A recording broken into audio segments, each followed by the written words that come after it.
How to refund skins on Brawl Stars.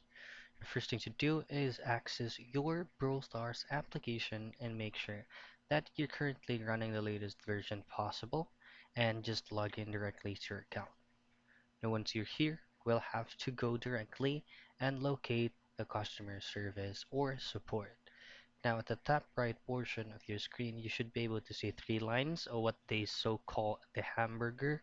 So just simply tap on that and then just go directly to settings.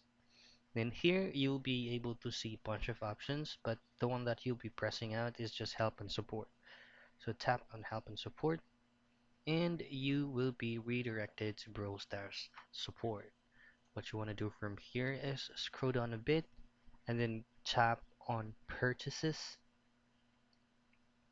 Now once you're here, all you have to do is just go to the bubble message right here, which is going to be highlighted as blue. Tap on that and go to leave a message.